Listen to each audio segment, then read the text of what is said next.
everybody. Hello. Welcome to 5 Minutes of Awesomism, where Peyton and I, introduce you to people, places, and things that we think are really helping turn negativity into awesomism. And we want to thank our sponsor of the sunglasses.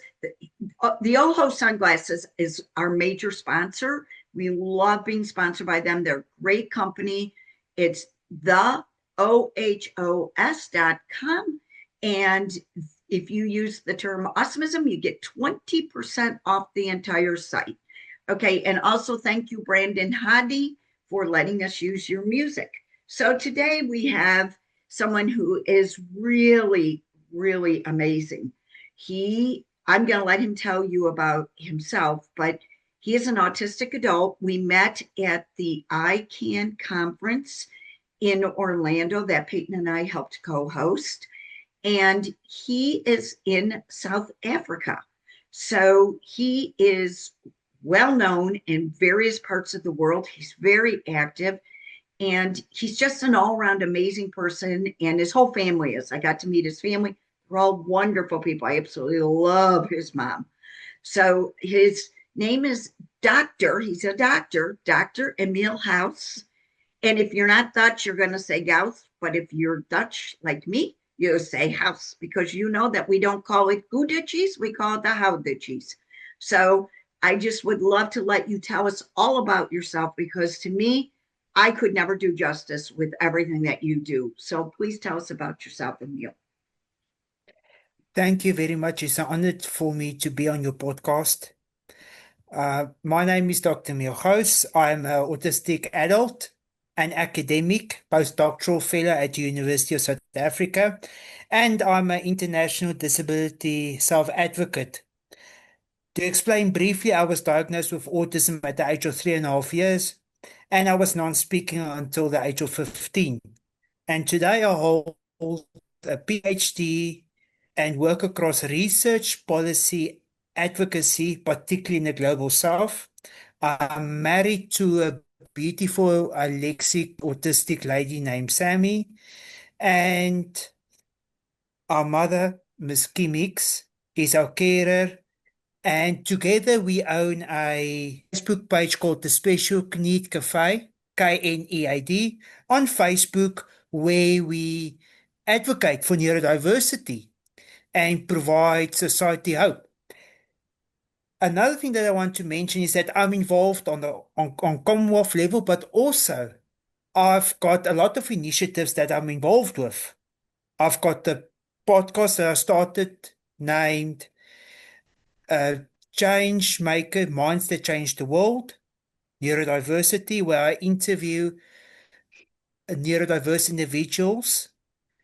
And I also have an animation called George, which is a proudly South African animation where we educate society for the better. You do so much. You guys are just amazing. The thing that I loved the most about you, your wife, your mom, you're just such warm people. Like, you are just so lovely.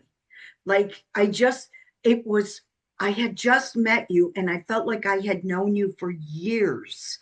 Like, it's such a passion of yours to change the world that it comes across in every single thing that you do, including just having a conversation about a cup of coffee. And I loved that so much. And we really, really enjoyed meeting you, and your speech was phenomenal.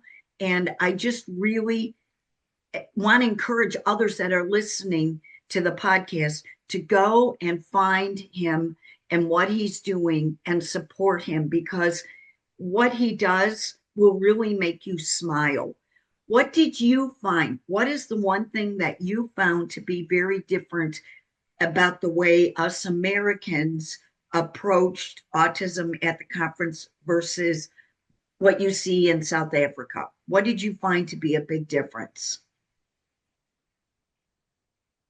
It's actually quite interesting because although we are in different parts of the world, we are the autism spectrum stays the same. Neurodiversity stays the same. And one of the things that I've noticed, particularly in the US, is the fact that if you think about a lot of aspects, number one, resources. There's more funding for disability services, more therapists, psychologists, and specialists, especially just referring now to my personal experiences as an international autism survivor, president on the board of ICDL, but also speaking at the ICAN conference last year, is that there's services available privately and publicly. Also, when you look particularly in South Africa, for instance, although there's a lot more awareness, we've got a lot of NPOs that are doing a lot of work. We've got parents that are advocating. We've got self-advocates speaking about their experiences.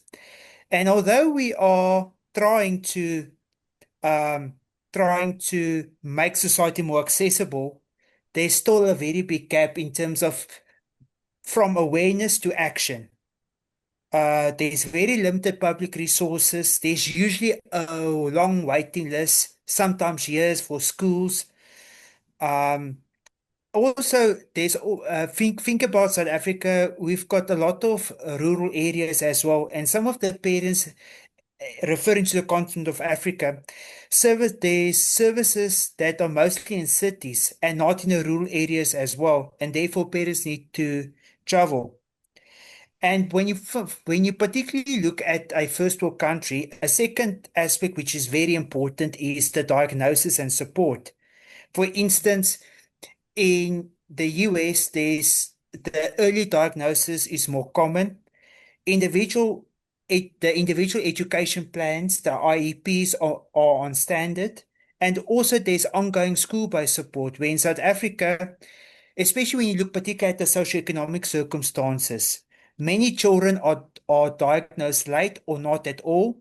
There's a few schools that can support autistic learners. And what we find usually, and this is based on our personal experience with a family as well, where, our public schools are not particularly aware of neurodiversity or how to accommodate neurodiverse individuals as well. And therefore, you will find that these individuals will be isolated.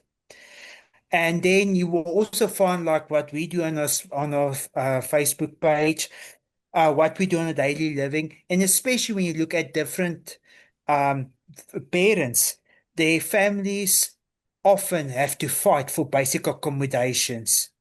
And therefore, it's important for us to understand that, that there's a saying, there's nothing about us without us. And therefore, neurodiverse individuals needs to be accommodated. And that's one of the few challenges that we experience in a nutshell. Wow, that was really interesting. Thanks for sharing that. Because, sometimes I feel very like down because I feel like we're not doing enough in America for autism.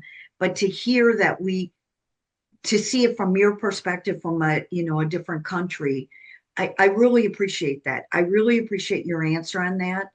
And I mean, I know we all have a long way to go, but I really like that you said, you could see the advances that we had done here, because I think sometimes some of us parents, especially of older, of the autistic adults and stuff, feel like we fought so hard and that maybe we didn't, do enough. But to see that we have gotten ahead and we are doing things from an outsider perspective, too often you live in that, that saying, you can't see the forest through the trees. So we're only seeing what we're not doing instead of saying, wow, we are doing things. And I really appreciate that. Thanks so much. And thank you so much for being on our podcast. We loved having you. And please keep up the good work. Give your mom a hug for me. I adore your mother. I really do. And I love your wife too. She is the sweetest. You just have such a beautiful family. And I just want to say this, if you're listening to this and you are involved with a conference, or you would like to have him speak, please reach out to him because he is just an amazing speaker, Emile. He just really is an amazing speaker. He's such a great example. You know, don't forget he has doctor before his name. He never let his autism hold him back. And after hearing the differences between the United States and South Africa and how much he has accomplished, I think that even says even more to you. You are a beautiful and wonderful example of awesomism. And we thank you so much for coming on and sharing with us. And we hope to see you again soon. Thanks. Thank you, Dr. Emile. Keep up the incredible work. Yeah, keep up the great work. Thank you. No, no, no. Thank you, Lynn.